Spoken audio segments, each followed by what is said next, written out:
사도행전은 흔히 성령행전이라고 불리울 만큼 성령의 역사를 강조하고 있습니다. 그러나 성령행전이라고 부를 때 그 성령의 역사하심들에 대한 환상들이 우리에게 있습니다. 이게 항상 성경을 읽을 때 문제가 되어집니다. 예를 들어서 오순절 성령이 임했습니다. 그러자 베드로의 설교 한 번에 사도행전 2장 41절 보십시오. 믿는 신도의 수가 몇 명이나 되었습니까? 3,000명. 그리고 사도행전 4장 4절에서도 역시 베드로가 성전 미문 앞에서 태어날 때부터 걷지 못하는 사람을 고치고 그 앞에서 하나님의 말씀, 예수님의 복음을 증거했더니 이번에는 무려 몇 명이 믿게 되었나요? 5,000명. 그러니까 성령이 임한 베드로의 설교 두 편에 몇 명이 교회로 들어왔나요? 8,000명입니다. 그러니 어떤 환상이 이제 생기겠습니까? 성령이 임하면 초대 교회처럼 엄청난 성장을 하게 되는구나, 부흥을 하게 되는구나, 하나님 우리 교회도 성령 충만케 하옵소서, 이런 환상이 생기겠죠. 또 어떤 환상이 생기겠습니까? 방언에 대한 환상이 있습니다. 오순절 성령이 임하자 120여 명의 사람들이 방언을 하게 되어지는데, 이걸 보고 성령이 임하면 방언을 하게 되는구나, 성령 받은 증거가 방언이구나, 그래서 방언을 받으려고 저 어릴 때는 교회 집사님, 권사님들이 그렇게 금요일 밤, 토요일 밤이면 교회 본고를 타고 산으로 올라갔습니다. 왜 가셨을까요? 뭐 받으려고? 가서 방언 받으려고. 근데 이게 전부 다 성령에 대한 환상입니다. 이런 환상을 가지게 되는 이유는 내가 스타가 되고 싶어서 그렇습니다. 종교적인 스타. 사람은 태어날 때부터 나 중심적으로 태어났기 때문에 은연중에 내가 좀 남다르다 하는 것을 드러내고 싶습니다. 이게 모든 사람들 안에 들어가 있는 보편적인 심리입니다. 내가 좀 더 잘났어. 방언을 함으로써 내가 좀 잘났음을, 나의 남다름을 남들에게 보여주고도 싶고, 우리 교회가 성장함으로 내가 다니는 우리 교회는 좀 남다르다 하는 것도 보이고 싶고, 그래서 성령을 이용합니다. 성령이 임하면 여러분, 우리 교회 성장합니다. 성령이 임하면 방언을 받습니다. 성령이 임하면 병이 고쳐집니다. 성령이 임하면 예언을 하게 됩니다. 이거 얼마나 신나는 소리입니까? 그러나 이제 이런 사건들 우리가 사도행전을 통해서 하나둘 다 살펴볼 텐데, 성령 충만한 베드로의 설교에 3,000명, 5,000명씩 돌아오더라, 이 사건은 성령이 충만하면 부흥한다, 성장한다, 이런 이야기가 아니라 이제 하나님은 복음을 증거하는 그 사람을 도구 삼아서 자기 백성을 불러내신다, 이런 뜻입니다. 성령이 임했더니 방언이 터졌습니다. 그러자 각기 다른 나라에서 온 사람들이 각자 자기 나라의 말로 복음을 알아듣더라. 이게 방언입니다. 성령이 임한 제자들의 말을 각자 자기 나라에 태어난 그 자기 나라의 말로 알아듣더라. 이 사건은 또 나중에 우리 살펴보겠지만 과거 바벨탑 사건 여러분 다 생각나십니까? 바벨탑이 하나님처럼 높아지려고 했던 사람의 죄가 바벨탑입니다. 그래서 하나님께서 사람의 언어를 혼잡케 하셨습니다. 그런데 성령이 임하여 방언이 터지자 각기 다른 나라 사람들이 각기 자기 말로 복음을 알아듣더라. 죄로 인해 흩어진 언어가 하나로 통일이 되더라. 누가 오니까? 성령이 오니까. 그러면 언어가 흩어진 이유가 뭡니까? 하나님처럼 높아지려고 했던 죄로 인해서 언어가 이 땅에서 흩어졌습니다. 그러면 언어가 하나로 통일되려면 무슨 문제가 해결되어야겠습니까? 죄의 문제가 해결되어야겠죠. 죄의 문제가 완벽하게 해결이 되어야 됩니다. 이 죄의 문제가 해결되면 흩어진 언어가 하나로 통일이 됩니다. 그러면 이 죄의 문제 누가 완벽하게 해결했습니까? 예수님이 십자가에서 완벽하게 해결했습니다. 따라서 성령이 임하자 방언이 터졌는데, 방언이 터지자 각 나라 사람들이 복음을 각기 자기 나라 말로 알아듣더라. 이 말씀은 성령께서 증인이라는 뜻입니다. 예수님께서 십자가의 죽음으로 죄의 문제를 완벽하게 해결하셨다라는 그 증인으로 성령이 오셨다는 이야기죠. 그래서 성령이 오시니까 그 순간 언어가 통일이 되어 버렸습니다. 그리고 이 이야기는 장차 예수님 다시 오실 그 마지막 심판의 날 바벨탑으로 흩어진 이 땅의 언어가 다시 하나로 통일될 것임을 맛보기로 잠시 보여주는 사건입니다. 그래서 오순절에 일어난 사건들이 많습니다. 우리 이제 사도행전 1장, 2장, 3장을 통해서 우리가 계속 확인해 볼 텐데, 이 오순절 성령이 임하여 일어난 터져난 이 사건들은 전부 다 성령님이 예수님의 증인이다. 예수님께서 죄의 문제를 완벽하게 해결해 주셨다는 그 증인으로서 성령이 오셨다, 이걸 의미하는 것이지, 성령이 임하면 부흥을 하고 성장을 하고 방언이 터지고 그런 것이 아닙니다. 우리 이제 계속 사도행전 쭉 볼 텐데, 사도행전을 이제 앞으로 계속 살펴보시면 오순절 성령의 역사는 이때뿐입니다. 사도행전 1장, 2장, 3장, 4장 이때뿐이고, 이후로는 시간이 지날수록 성령이 임한 제자들 예루살렘에서 쫓겨나고 돌에 맞아 죽고 핍박을 받고, 그래서 결국은 마지막에 사도 바울 로마에 잡혀가서 감옥에서 순교하는 것으로 사도행전이 끝을 납니다. 그러니까 성령이 임했더니 제자들이 전부 어떻게 되더라? 예수님처럼 죽게 되더라. 그럼 성령의 능력은 뭡니까? 예수님처럼 우리를 이 땅에서 죽게 만들더라. 이게 성령의 능력이요, 이제 우리가 사도행전을 통해서 살펴보게 될 이야기입니다. 성령의 환상을 우리가 가지고 있기 때문에 이게 우리가 성경을 읽을 때, 사도행전 볼 때 우리를 방해합니다. 오순절 성령의 역사가 오늘도 임하면 죽은 자가 살아나고 병든 자가 고침을 받고 방언이 터지고 예언을 하고 환상을 보고, 이런 식들의 이야기들은 마태복음 12장 39절 보십시오. 악하고 음란한 세대가 표적을 구하나 선지자 요나의 표적 외에는 보일 표적이 없느니라. 성령이 임하면 능력이 일어나고 각종 표적과 기사가 일어난다라는 식의 이야기들은 그들이 전부 다 악하고 음란한 세대라서 그렇습니다. 성령이 임한 우리는 좀 남다르다, 종교적인 스타가 되고 싶어하는, 그래서 성령이 역사할 때 죽은 자가 살아나고 병든 자가 고침을 받고 방언이 터지고 이거 이야기하는데, 제가 이것들을 전부 다 부정하는 건 절대 아닙니다. 얼마든지 일어날 수 있는 일들입니다. 그러나 이런 일들은 전부 다 예수님을 증거하는 도구에 지나지 않습니다. 아무리 죽은 자가 다시 살아났다 한들 그 사람 다시 죽습니다. 병이 아무리 죽을 병이 나았다 한들, 아무리 방언이 터지고 예언을 했다 한들 결국은 그 사람 죽습니다. 그거 아무것도 아닙니다. 성령은 예수님을 증거하십니다. 죽을 병에서 나았다, 그거 좋습니다. 그래서 너 예수를 믿게 되었는가? 방언을 하게 되었습니다. 그거 좋습니다. 그래서 너 예수님께 사로잡혔는가? 죽은 자가 살아났습니다. 좋습니다. 그래서 그 사람의 주인은, 너의 주인은 예수님이신가? 이게 성령의 능력이고 사도행전 혹은 성령행전의 이야기입니다. 그래서 성령이 이 땅에 오신 목적은 요한복음 15장 26절 보십시오. 내가 아버지께로부터 너희에게 보낼 보혜사 곧 아버지께로부터 나오시는 진리의 성령이 오실 때에 그가 나를 어떻게 한다고요? 증거하실 것이요.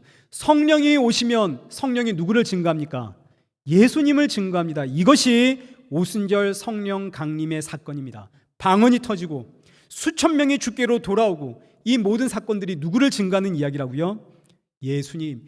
예수님이 십자가에서 이 땅의 모든 죄의 문제를 완벽하게 해결했다는 그 증인으로 성령이 오셨다는 이야기입니다.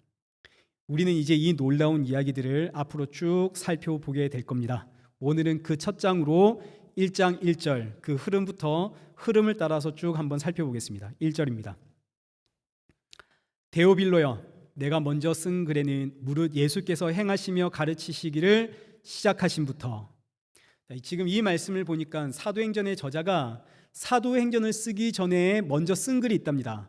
그게 바로 누가복음입니다. 누가복음 1장 3절. 그 모든 일을 근원부터 자세히 미루어 살핀 나도 데오빌로 각하에게 차례대로 써보내는 것이 좋은 줄 알았노니. 그러니까 누가복음도 데오빌로 각하에게 써보낸 편지이고 지금 이 사도행전도 데오빌로 각하에게 써보낸 편지입니다.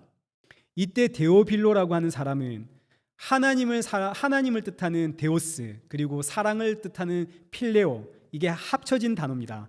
데오필로. 그 뜻은 하나님께 사랑을 받는 자, 혹은 하나님께 사랑스러운 자, 이런 뜻입니다.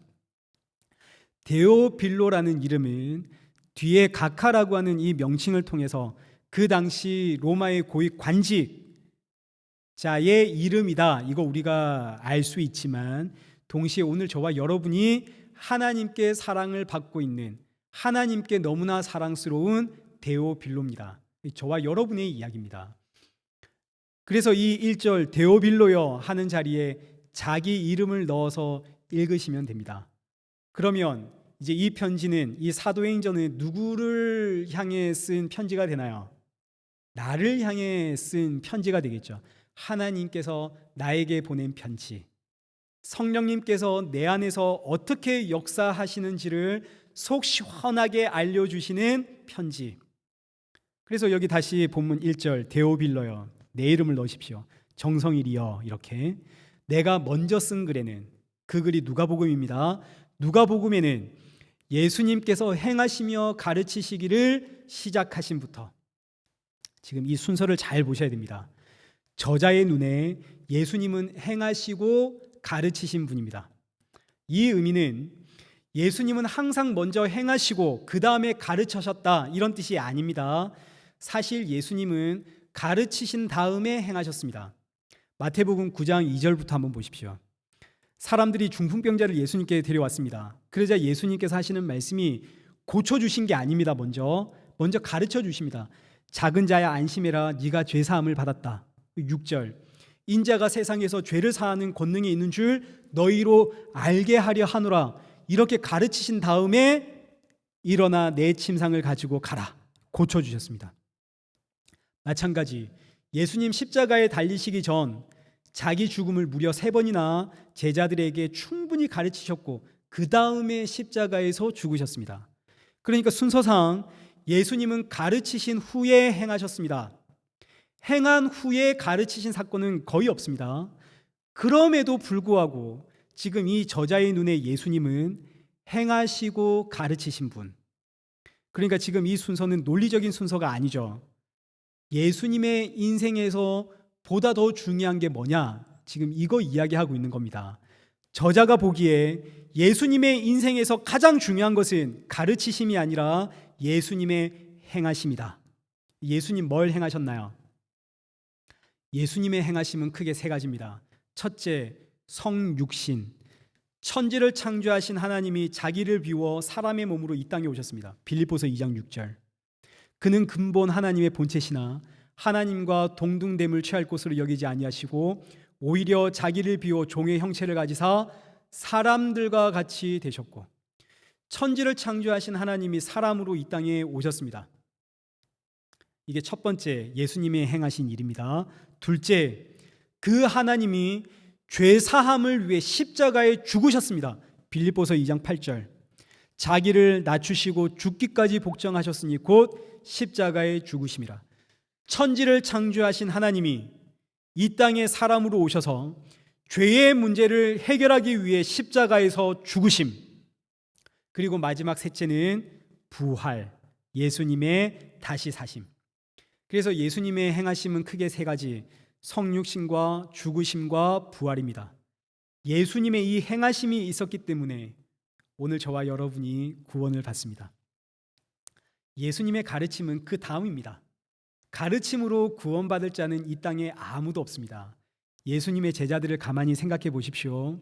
무려 3년을 예수님을 따라다녔습니다. 함께 먹고 자면서 밤낮으로 그 가르침을 받았지만 이 제자들 알아듣습니까? 못 알아듣습니까? 이 제자들 못 알아들었습니다. 예수님의 십자가에서 전부 도망갔습니다. 그러니까 이 가르침이, 예수님이, 제가 가르친 것도 아니고 예수님이 직접 이 제자들을 가르쳤는데 그 가르침이 제자들 구원했나요, 못했나요? 그 가르침이 제자들 구원하지 못합니다. 가르쳐서 구원받는 게 아닙니다. 가르쳐도 제자들이 못 알아듣습니다. 그래서 예수님의 행하심이 얼마나 귀한지, 알아듣든지 못 알아듣든지 예수님께서 죽으시고 부활하셨습니다.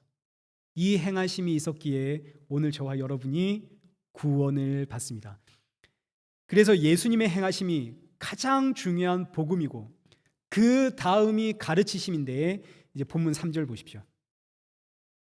그가 고난을 받으신 후에 또한 그들에게 확실한 많은 증거로 친히 살아계심을 나타내사 40일 동안 그들에게 보이시며 하나님 나라의 일을 말씀하시니라. 부활하신 예수님께서 무려 40일 동안 제자들에게 하나님 나라의 일을 다시 가르쳐 주었습니다. 하나님 나라의 일이 뭔지 아십니까? 하나님 나라의 일이란 예수님께서 주기도문, 예수님이 가르쳐 주신 기도, 하늘에 계신 우리 아버지여 이름이 거룩히 여김을 받으시오며 나라에 임하시며 뜻이 하늘에서 이루어진 것 같이 땅에서도 이루어지이다. 하나님의 뜻이 하늘에서 이루어진 것 같이 땅에서도 이루어지는 것, 이것이 하나님 나라의 일입니다. 그럼 하늘에서는 무슨 일이 있었나요? 요한계시록 12장 7절 보십시오. 하늘에 전쟁이 있었습니다. 하늘에 전쟁이 있으니 미가엘과 그의 사자들이 용과 더불어 싸울세 용과 그의 사자들도 싸우나 이기지 못하여 다시 하늘에서 그들이 있을 곳을 얻지 못한지라. 큰 용이 내쫓기니 옛뱀 곧 마귀라고도 하고 사탄이라고도 하며 온 천하를 깨는 자라. 그가 땅으로 내쫓기니 그의 사자들도 함께 내쫓기니라. 자, 하늘에서 무슨 일이 일어났나요?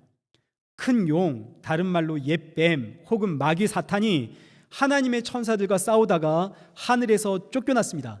이것이 하늘에서 이루어진 일입니다. 하나님 나라의 일, 마귀가 하나님 나라에서 쫓겨남을 당했습니다. 이렇게 쫓겨난 마귀, 사탄, 옛뱀이 어디로 왔다고요? 이 땅으로 왔습니다. 이 세상으로. 그래서 이 땅, 이 세상으로 온 이 마귀가 누구를 유혹하나요? 아담과 하와를 유혹하죠. 그러면 하늘에서 이루어진 것 같이 땅에서도 이루어지는 그 일이란 뭡니까? 하늘에서 쫓겨난 이 옛뱀, 하늘에서 옛뱀이 쫓겨난 것처럼 이 땅에서도 이 옛뱀이 쫓겨나는 것, 이 마귀 사탄이 쫓겨나는 것, 이것이 하늘에서 이루어진 것처럼 땅에서도 이루어지는 하나님 나라의 일입니다. 이 땅에서 마귀 사탄이 쫓겨나는 이 일을 이루기 위해 예수님께서 십자가에 달려 죽으셨고 부활하셨습니다.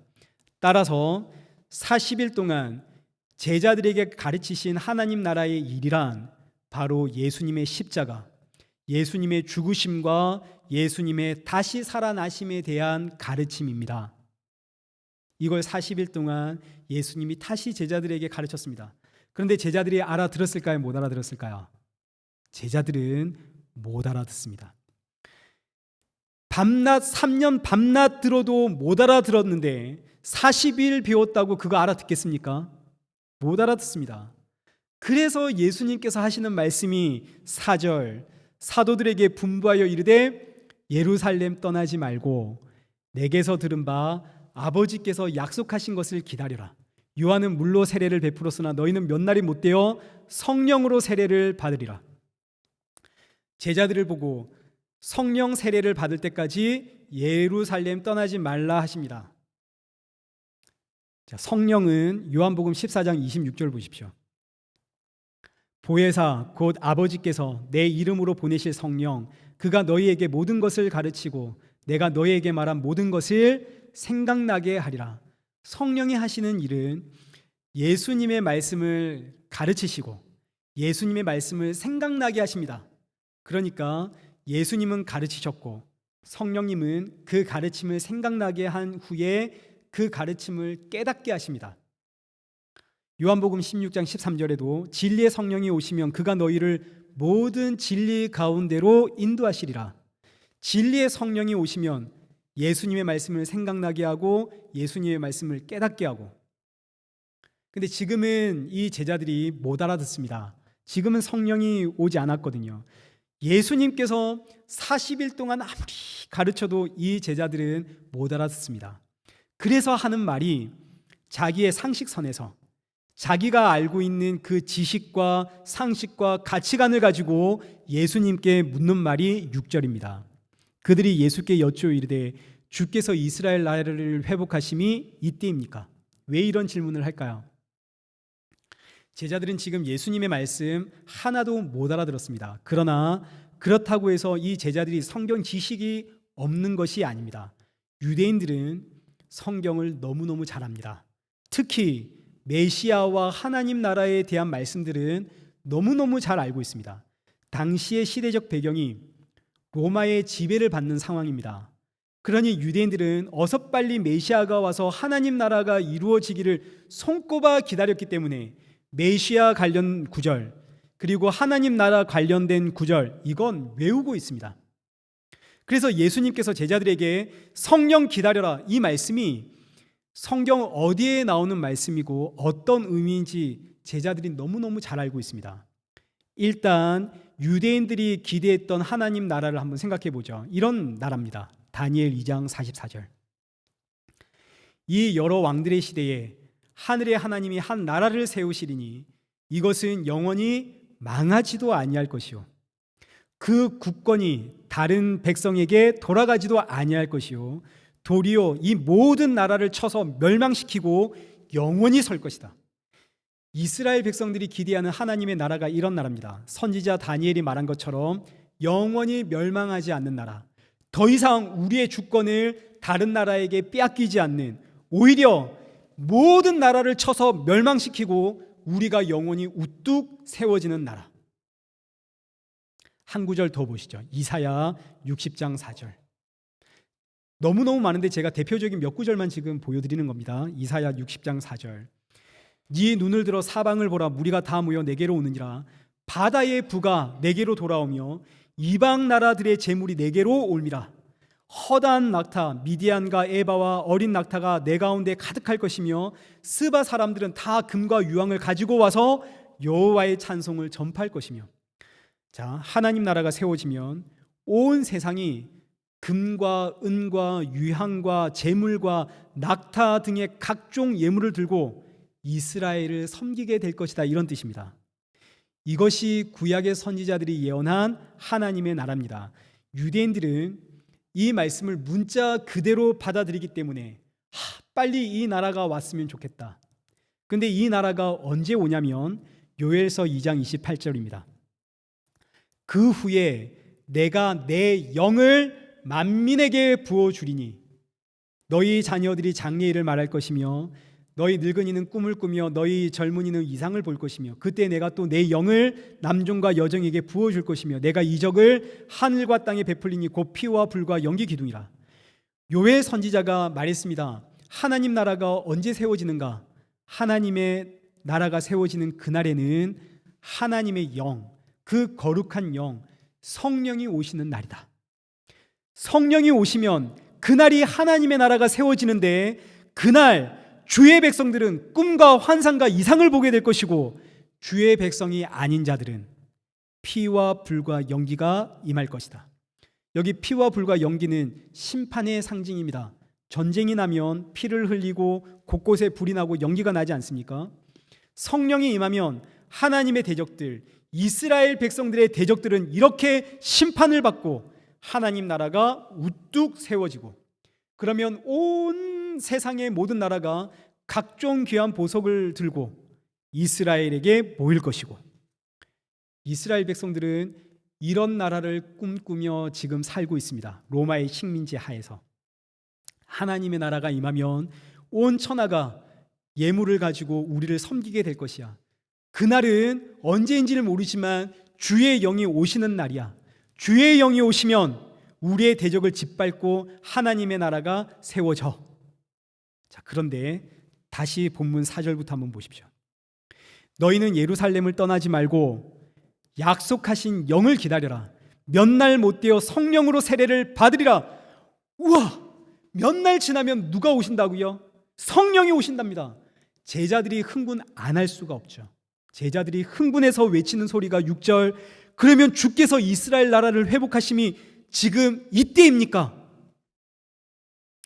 다시 사신 예수님, 제자들에게 40일 동안 하나님 나라를 그렇게 다시 가르쳐도 이 제자들은 여전히 바뀌지가 않습니다. 똑같습니다. 그들의 사고와 생각은 육적이고 세상적입니다. 영이 거듭나지 않는 이상, 영이 새로워지지 않는 이상 방법이 없습니다. 성령이 우리에게 오지 않는 이상 방법이 없다는 이야기입니다. 오늘 저와 여러분도 똑같습니다. 마찬가지입니다. 우리의 영이 새로워지지 않으면, 성령이 우리 안에 임하지 않으면 우리의 사고방식 역시 철저하게 육적이고 세상적이기 때문에 하나님을 믿는다는 그 믿음을 가지고 나를 괴롭히는 사람들을 저주하게 되어집니다. 이거 틀림없습니다. 나중에 한번 보자. 나를 이렇게 괴롭히면 안 될 텐데, 나 괴롭히면 나중에 너 큰일 날 텐데, 이제 속으로 생각하는 거죠. 큰일 날 텐데, 하나님께 혼날 텐데, 야 봐라 꼴 좋다. 하나님의 자녀인 나를 괴롭히니까 저렇게 꼴 좋다. 이런 식으로 하나님의 이름으로 사랑을 전파하고 전달하는 게 아니라 하나님의 이름으로 속으로 저주를 퍼붓습니다. 교회에서 아무리 사랑을 이야기해도 나는 나를 힘들게 하는 세상을 향해 저주를 퍼붓습니다. 이게 지금 제자들의 이야기입니다. 지금 제자들 보십시오. 예수님이 하나님 나라를 이야기하고 있습니다. 그런데 제자들은 이야, 드디어 이 세상이 심판을 받는구나. 우리를 괴롭히는 이 세상이 드디어 무너지는구나. 똑같죠. 그래서 예수님 이런 제자들에게 하시는 말씀이, 얘들아 제발 성령 임하기 전까진 여기서 떠나지 마라. 이 이야기 하시는 겁니다. 답이 없습니다. 성령이 임하지 않으면. 성령 받기 전까진 나의 증인 되려고 하지를 마라. 이 이야기 하시는 겁니다. 이게 이제 8절. 오직 성령이 너희에게 임하시면 너희가 권능을 받고 예루살렘과 온 유대와 사마리아와 땅끝까지 이르러 내 증인이 되리라. 그러니까 성령, 새 영, 거룩한 영 임하지를 않으면 제자들은 무슨 이야기 하겠습니까? 나가서 이 세상을 향해 봐라, 너희들은 이제 끝났다. 이제 너희들은 심판이다. 꼴 좋다. 세상을 향해 저주를 퍼붓지 않겠습니까? 제자들이 이 세상은 이제 끝났으니까, 성령이 오니까. 그런데 성령이 임하면 어떻게 된다고요? 권능을 받아 십자가의 증인이 됩니다. 성령이 임하면 권능을 받아 예수님의 증인이 됩니다. 여기서 권능이라고 하는 단어는 다이나마이트의 어원이 되는 단어로 폭발하다 이런 뜻입니다. 폭탄이라는 뜻입니다. 성령이 임하면 권능을 받는데 그 권능은 폭탄입니다. 지금 저와 여러분이 폭탄을 가진 사람들입니다. 우리 안에는 지금 뭐가 있습니까? 폭탄이 있습니다. 자, 이걸 지금 기억을 해 놓으셔야 됩니다. 이 폭탄이 어떤 의미로 쓰이는지를 보셔야 됩니다. 요한복음 15장 26절. 내가 아버지께로부터 너에게 보내실 보혜사 곧 아버지께로부터 나오시는 진리의 성령이 오실 때에 그가 나를 증거하실 것이요. 자, 지금 누가 예수님을 증거하나요? 성령님이 예수님을 증거합니다.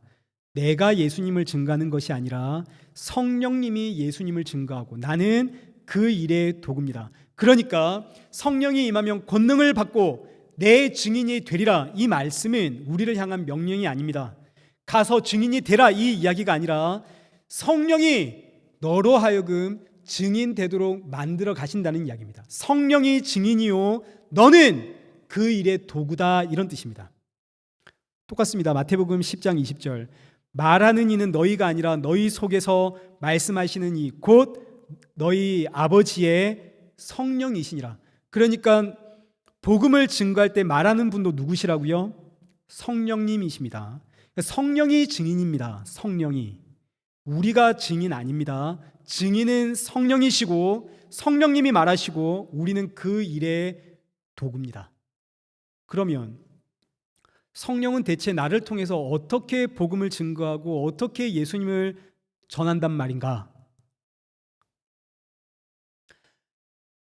복음은 내가 내 입술로 증거하는 거 아닌가? 우리는 그렇게 생각을 하는데 잘 보십시오. 내 안에 임하신 성령이 임하시면 이 성령님이 예수님을 증거하시는데 성령님은 항상 권능을 가지고 증거를 하십니다. 이 권능은 병든 자를 고치고 죽은 자를 살리고 방언을 하는 그런 권능 아닙니다. 이건 이미 앞에서 제가 성령의 환상이라고 말씀을 드렸습니다. 그런 권능 아닙니다. 그럼 이 권능은 뭡니까? 이 권능이라고 하는 단어는 원어로 디나미스라고 하는데 디나미스, 다이나마이트의 어원입니다. 강력한 힘, 가장 강력한 폭발 이런 뜻입니다. 근데 이 단어는 외적인 폭발을 뜻하는 단어가 아니라 속에서 터지는 내적인 폭발을 뜻하는 단어입니다.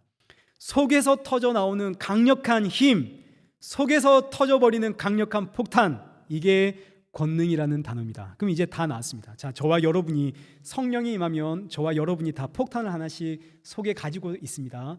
이 폭탄이 그런데 여기에서 터지나요? 내 안에서 터지나요? 어디서 터진다고요? 이 폭탄이 내 안에서 터집니다. 성령님이 폭탄을 터뜨리시는데 이 폭탄은 내가 가는 자리에서 나를 힘들게 하는 저 사람들에게서 빵빵 터지는 그런 폭탄이 아니라 내 안에서 터지는 폭탄입니다. 내가 가는 자리, 그 상황, 그 환경을 뻥 하고 터뜨리는 게 아니라 그 환경 속에 있는 나를 터뜨리는 폭탄입니다. 내 속에서 폭탄이 터집니다. 그럼 나는 어떻게 되겠습니까? 폭탄이 내 안에서 터졌습니다. 그럼 나는 어떻게 되나요? 나는 깨지겠죠. 나는 터지고 깨집니다. 그럼 그때 내 안에서 뭐가 보일까요? 내 안에 계신 예수 그리스도, 내 안에 있는 그 십자가, 내 안에 있는 그 생명의 빛이 세상에 보여지겠죠. 이것이 성령이 복음을 증거하는 방식입니다. 고린도후서 4장 7절, 우리가 이 보배를 질그릇에 가졌으니 질그릇 안에 보배가 담겼습니다. 그런데 이 질그릇 안에 보배가 담겼는지 압니까? 모릅니까? 모르죠. 그럼 이제 이 질그릇 어떻게 해야겠습니까? 보배를 보려면 깨트려야죠. 이 질그릇이 깨져야 이 질그릇 안에 보배가 있었구나, 이거 알 거 아닙니까? 이 질그릇 깨려고 성령께서 오실 때 뭘 가지고 오셨다고요? 폭탄, 그게 권능입니다. 이 권능이 내 안에서 빵빵 터져 나갈 때 세상은 생명의 빛이신 예수 그리스도를 보게 되어집니다. 대표적인 예가 스데반 집사님입니다. 스데반 집사님이 복음을 증거하다가 공회에 잡혔습니다. 사내들인 공회는 사람을 죽이고 사람을 살리는 곳입니다. 무서운 곳입니다. 그런데 성령님이 이 사내들인 공회에다가 폭탄을 터뜨려서 사내들인 공회를 뻥 터지게 한 게 아닙니다. 사내들인 공회로 잡혀가는 이 스데반 집사님 안에서 뻥 하고 터뜨립니다. 그 결과 스데반 집사님 안에서 폭탄이 터진 결과 사도행전 6장 15절 보십시오. 공회 중에 앉은 사람들이 다 스데반을 주목하여 보니 그 얼굴이 무엇과 같더라? 천사의 얼굴과 같더라. 이것이 성령님이 우리 안에서 증인으로 역사하시는 방법입니다. 내가 가서 증인이 되어지고 내 삶을, 그렇지 않습니다. 우리의 삶을 보십시오. 우리 윤리적입니까? 우리 도덕적인가요? 그래서 세상이 이렇게 교회를 욕합니까? 우리는 윤리적이지도 않고 도덕적이지도 않습니다. 그래서 내 안에서 뻥하고 터지는 그 폭탄으로 인해 세상이 예수님을 봅니다. 생명의 빛을 보게 되어집니다. 물론 이 폭탄이 내 안에서 뻥뻥 터질 때 나는 웃을 수 없죠. 나는 웃을 수 없지만 사람들은 이런 나를 보면서 생명의 빛이신 예수 그리스도를 보게 되어집니다. 이것이 복음의 놀라운 신비입니다. 그래서 보십시오. 내가 아무리 교회를 가자고 해도 내 안에서 폭탄이 터진 적이 없으면, 권능을 받은 적이 없으면 교회 안 따라옵니다. 너나 잘 믿어라, 야 너나 잘 살아라 그럽니다. 그런데 교회 가자고 내가 전도할 때 나를 따라 교회에 나오는 이유는 그들이 봤습니다. 뭘 보았을까요? 내 안에서 폭탄이 빵빵 터질 때마다 거기서부터 새어나오는 그 생명의 빛을 그들이 보았습니다. 그 생명의 빛이 그들을 잡아당기는 겁니다. 이렇게 성도는 십자가의 증인이 됩니다. 그래서 십자가의 증인은 여러분 우리 십자가의 증인이 되십시다 이렇게 해서 되는 게 아닙니다. 성령님이 내 안에서 나를 깨심으로 우리가 십자가의 증인 되게 하십니다. 말씀을 맺겠습니다.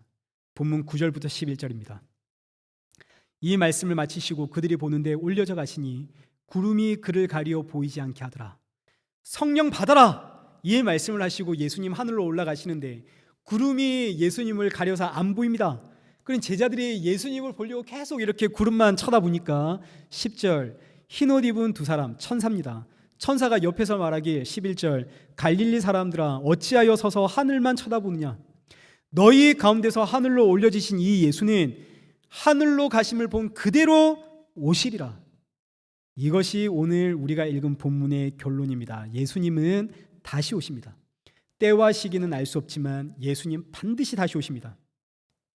예수님 다시 오시는 그날은 베드로후서 3장 12절 하나님의 날이 임하기를 바라보고 간절히 사모하라. 그날에 하늘이 불에 타서 풀어지고 물질이 뜨거운 불에 녹아지려니와 우리는 그의 약속대로 의가 있는 곳인 새하늘과 새 땅을 바라보는도다. 예수님 이 땅에 다시 오시는 그날에 지금 우리 눈에 보이고 있는 이 하늘과 이 땅은 불에 타서 녹아지고 사라집니다. 그런데 성도는 새하늘과 새 땅을 사모하며 살아갑니다. 근데 지금 제자들 보십시오. 새하늘과 새 땅을 바라보며 살아야 할 이 제자들이 지금 뭐만 쳐다보고 있나요? 하늘만 쳐다보고 있습니다. 그래서 성령님이 폭탄 들고 오시는 겁니다. 여러분 노아의 방주 이야기 다 아시죠? 하나님께서 노아에게 방주 지어라 그랬습니다. 내가 이 세상 심판할 것이다. 방주 지어라. 그런데 노아에게 언제 심판할 것인지는 말씀하지 않으셨습니다. 때와 시기는 말하지 않았습니다. 그럼에도 불구하고 노아는 묵묵히 방주를 짓는데 무려 120년 동안 방주를 짓습니다. 다른 사람들은 전부 먹고 마시고 사고 팔고 시집가고 장가가는데 노아와 그의 가족들은 산에 올라가서 방주를 짓습니다. 얼마나 어리석습니까? 사람들이 다 비웃고 조롱하죠. 그럼에도 불구하고 노아는 꿋꿋하게 방주를 짓습니다. 왜요? 노아는 이 세상의 끝을 알거든요. 오늘 우리가 다 노아와 똑같습니다. 이 세상의 끝을 압니다. 이 세상은 불에 타 사라지고 예수님 다시 오십니다. 새하늘과 새 땅이 있습니다. 그런데 놀랍게도 우리는 노아와 다릅니다. 뭐가 다를까요? 노아는 사람들의 조롱과 비웃음에도 방주를 준비하지만 이때 노아는 예수님의 표상입니다. 장차 오실 예수님의 표상이기 때문에 사람들의 조롱과 비웃음에도 십자가를 향해 나아가는 그 예수님의 표상이 노아이기 때문에 노아는 순종함으로 방주를 짓지만 예수님의 표상이니까. 근데 놀랍게도 오늘 저와 여러분은 예수님의 표상 아니죠. 우리는 죄인들입니다. 노아와 다릅니다. 그래서 우리는 마치 이 세상이 영원할 것처럼 살아갑니다. 그래서 세상의 문제로 인해서 울고 웃고 먹고 사는 문제 때문에 기뻐하고 슬퍼하고 말로는 입으로는 예수님 다시 오십니다. 아멘. 하지만 그날이 오늘은 아닐 거야. 내일도 아니지. 우리 다 그렇게 살아가고 있습니다. 그래서 성령님이 어떻게 하신다고요? 폭탄을 들고 오십니다. 그래서 성령님이 우리 안에 폭탄 들고 오셨습니다. 내 삶에 내 안에서 폭탄이 빵 터지니까 성도는 기도할 수밖에 없죠. 갑자기 경제적인 문제가 생기고 사람들 사이에서의 갈등이 생기고 직장의 문제가 생기고 학업의 문제가 생기고 다 폭탄이 터지는 이야기들입니다. 이렇게 계속 끊임없이 내 안에서 폭탄이 터지니까 성도는 기도할 수밖에 없고 기도하다 보면 나는 나만 위해서 살고 있습니다. 기도하다 보면 나는 끊임없이 나를 위해서 주십시오, 주십시오, 해결해 주십시오. 이런 죄가 보입니다. 기도하다 보면. 죄가 보이면 이런 나를 위해 죽으신 예수님이 보입니다. 예수님이 보이면 그때 그 순간만큼은 이 고난이, 지금 이 상황이 아무것도 아닙니다. 이럴 때 세상은 나를 통해 내 안에 있는 그 생명의 빛을 보게 되어집니다. 우리는 이렇게 증인의 역할을 하게 되는 거죠. 사도행전이 이제 다 이런 이야기들로 가득 차 있습니다. 흔히 말하기를 사도행전은 끝나지 않은 성경이라고 이제 표현을 합니다. 사도행전은 28장으로 끝이 나지만 성령행전은 끝나지 않았다, 이렇게 이야기하죠. 성령행전은 언제 끝날까요? 예수님 다시 오시는 그날 끝납니다. 그래서 말하길 오늘 이 땅을 살아가고 있는 성도들이 성령행전의 29장을 쓰고 있다, 이렇게 표현을 하고 있습니다. 맞습니다. 저와 여러분이 성령행전의 29장을 쓰고 있습니다. 성령행전, 성령이 행하시는 성경, 성령이 행하시는 역사. 성령이 어떤 역사를 한다고요? 내 속에서 폭탄을 터뜨리고 나도 이 세상에서 예수님처럼 죽게 만들어가는 일을 하시죠. 그러니 우리는 계속 터지는 겁니다. 빵빵하고 터집니다. 내 안에 계시는 성령이 폭탄을 터뜨려서 이 세상에 예수의 빛을 비추게 하시거든요. 이렇게 우리는 증인이 되어져 가는데, 그러니 이런 믿음이란 내가 원한 것이 아닙니다. 우리는 이런 삶을 원한 적이 없습니다. 하나님께서 강제로 내 안에 넣어주셨고, 내 안에 넣어주신 그 믿음, 그 성령님이 내 안에서 나를 깨트려 십자가의 증인되게 하시고, 이렇게 나를 구원이라고 하는 좁은 길로 끌고 가는 거죠. 로마서 8장 18절, 우리 이 말씀 함께 읽고 기도의 자리로 나가겠습니다. 우리 함께 읽겠습니다. 시작. 생각하건대 현재의 고난은 장차 우리에게 나타날 영광과 비교할 수 없도다. 아멘.